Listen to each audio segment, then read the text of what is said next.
Hi everyone, this is a quick tutorial about how to make sprites from different game assets. Here I have some game assets from Cartoon Smart, and this is the character Shinobi. We called him, or they called him Yellow Hair. So the first step when taking assets of this sort is to ensure that you have a smooth animation and to make sure that everything is the right size. So here I've gone ahead and opened this up in Photoshop.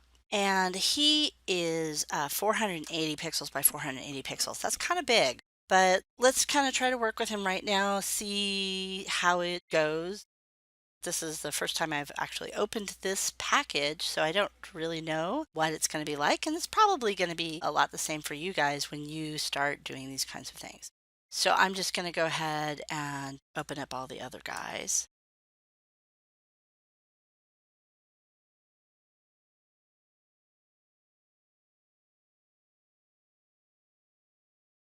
So I'm going to grab all of these guys.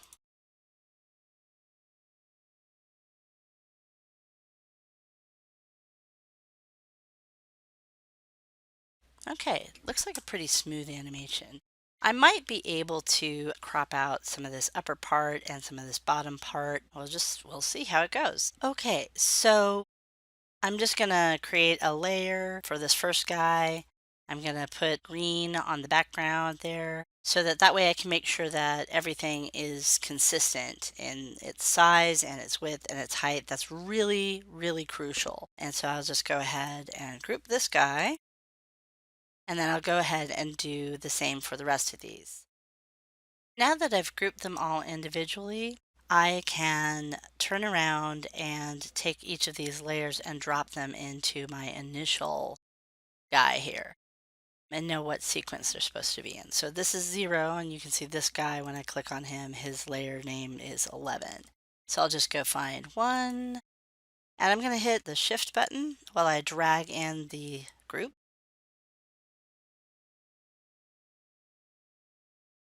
I'm going to do this for each animation sequence.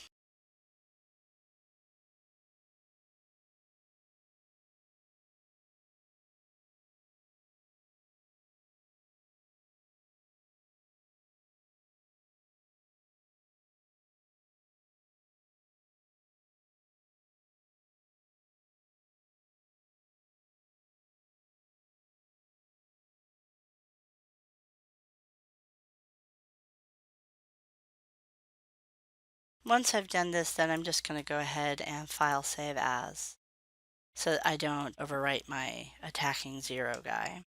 I'll just save him as just attacking. So I'm just going to go through all of my layers and temporarily hide the background, those green backgrounds. So I'm going to expand all of my layers.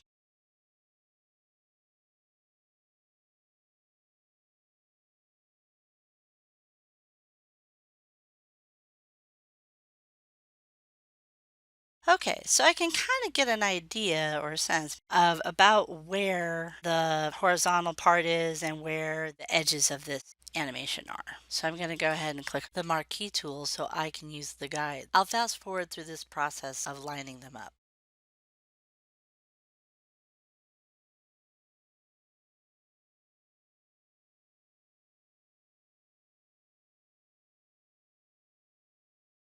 That's probably got it good. So let's see what it is when I just go ahead and crop it. So now this is a much better space.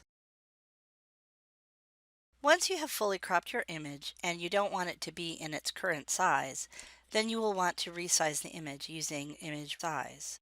Use the dialog box to set a new size. In this case, I want him to be a smaller size, 200 pixels in width.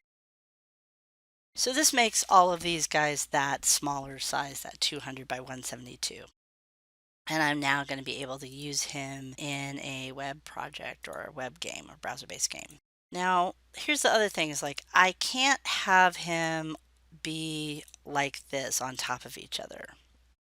So what I'm really going to have to do is I'm going to have to go ahead and use the canvas size. So image canvas size. And here's the dialog box for canvas size.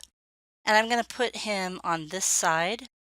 I'm going to grab all of these guys. I'm going to expand this out. So the width is going to be %, and it's going to be 100 times the number of frames that I have, which are 12. I am going to expand the canvas size to 1200%. And then make sure that it's oriented in this space so that the frames go outward towards the right. If I left him stacked up, I could make an animated GIF, but those animations are not controllable with programming, which is why I am making him a sprite sheet instead. Now that I've got that, I can take all of these guys and just move them over. I'm just going to go through and do this whole process. You guys don't have to watch me.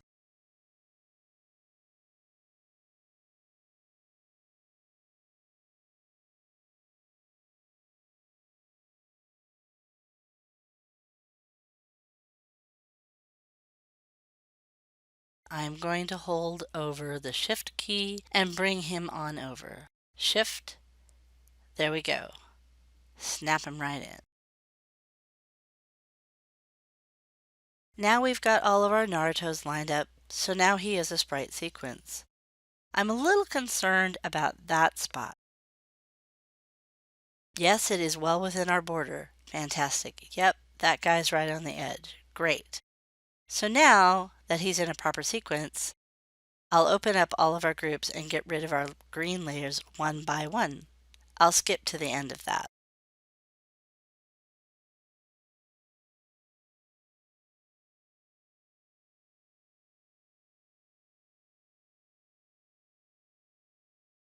I just want to give you guys a quick reminder. We started with a 200 pixel frame width, and when we increased the canvas size by 1200%, that 200 pixel width became 2400 pixels. And I just want to export this, quick export as PNG. And I'll just call this attacking PNG. I'll make it with a small a. Now that I have my animation sequence complete, I can test it in JavaScript and see if it works.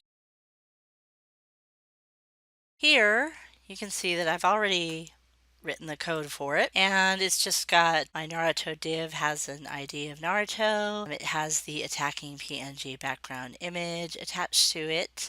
Its frame width, the width and height of this div has to be the width and height of each individual frame. This allows us to see only a portion of the larger image at a time.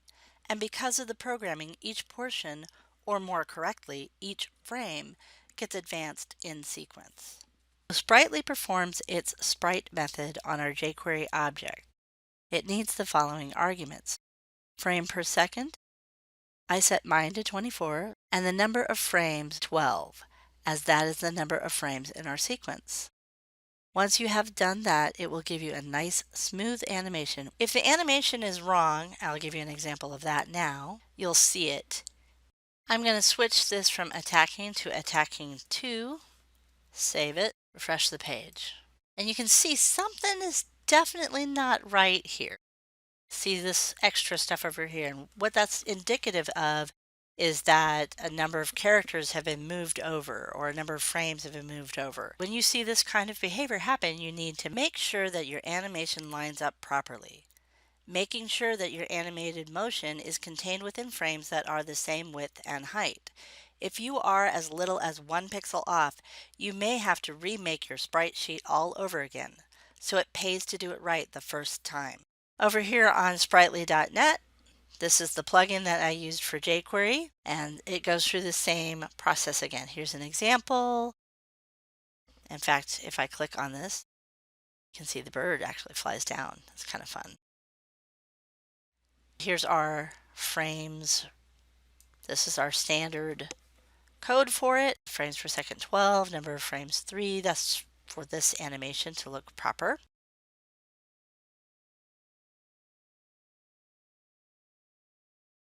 And there's lots and lots of great stuff in jQuery's Sprightly plugin. This is to show you how to make your bird fly left and right. And if that's the case, if you have more than one row of animation, you will definitely need to have them be the same height. Elsewise, you have to change the height of your div because that background image only shows as much as the height and width of your div. And that's why the height and width of your div need to be the proper frame size. So in summary, you can create your own assets in your favorite product. Just make sure that all of your frames are the same height and width, and of course your animation lines up smoothly. If you use someone else's artwork, you can, as long as you have permission, of course. But if you need to manipulate that work, now you know how. Create a sprite sheet just like we did here, and then use programming to animate it. So I hope that this was helpful for learning how to make a sprite sheet and how to animate it. Until next time, keep on building cool stuff.